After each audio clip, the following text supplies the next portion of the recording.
राष्ट्र की विकास यात्रा को प्राकृतिक आपदाएं निश्चित रूप से बाधित करती आ रही है।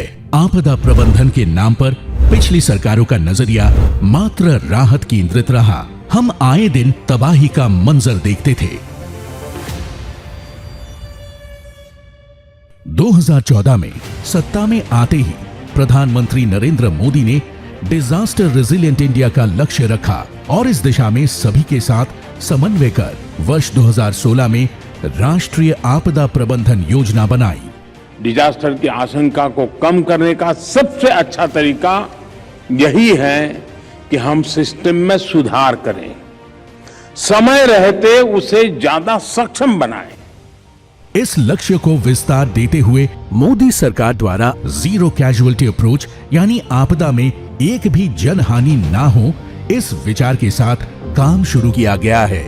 इसके लिए वर्ष 2019 में कई महत्वपूर्ण नीतिगत बदलाव किए गए, जिसे अब अर्ली वार्निंग सिस्टम के माध्यम से आपदा का पूर्वानुमान कर लोगों को पहले ही आगाह कर दिया जाता है। रिस्पांस फोर्स यानी पहले से तैनात नजदीकी एनडीआरएफ और एसडीआरएफ तुरंत राहत एवं बचाव कार्य करते हैं। डिजास्टर रिस्क रिडक्शन के माध्यम से नए आपदा जोखिम को रोकना, मौजूदा को कम एवं उचित प्रबंधन आसान हो गया है। समुदाय आधारित आपदा प्रबंधन के माध्यम से लोग अब संसाधन युक्त होकर आपदा से निपटने के लिए तैयार हैं। आपदा राहत फंड के वैज्ञानिक वितरण द्वारा प्रभावित राज्यों को तत्काल राहत पहुंचती है। कुछ साल पहले हमारा दृष्टिकोण आपदा को लेकर राहत केंद्र और रिएक्शनरी था। विगत 9 साल के अंदर early warning system, prevention, mitigation और पूर्व तैयारी आधारित आपदा प्रबंधन के नए अध्याय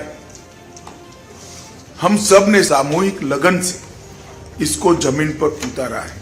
इसी बदलाव के तहत 2021 में गठित नेशनल डिजास्टर मिटिगेशन फंड के अंतर्गत एनडीएमएफ को 13,693 करोड़ रुपए और स्टेट डिजास्टर मिटिगेशन फंड के तहत एसडीआरएफ को 32,031 करोड़ रुपए आवंटित किए गए हैं।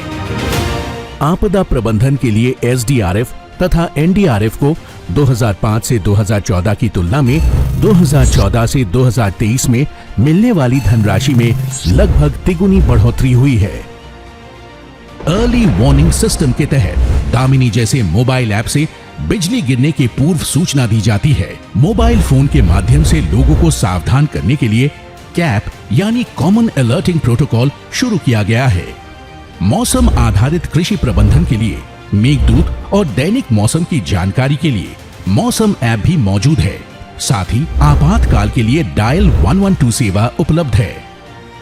मोदी सरकार द्वारा लोगों को तत्काल राहत प्रदान करने हेतु 250 करोड़ की रिवॉल्विंग फंड के साथ एनडीआरआर की भी शुरुआत हुई है।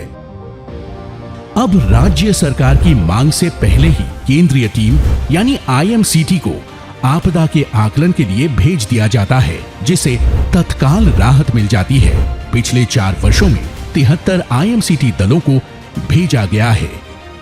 इन बदलावों का ही सुखद परिणाम है कि भारत में चक्रवातों के कारण होने वाले जान माल की नुकसान में लगभग 98% की कमी आई है और लू से संबंधित मृत्यु में भी उल्लेखनीय कमी आई है।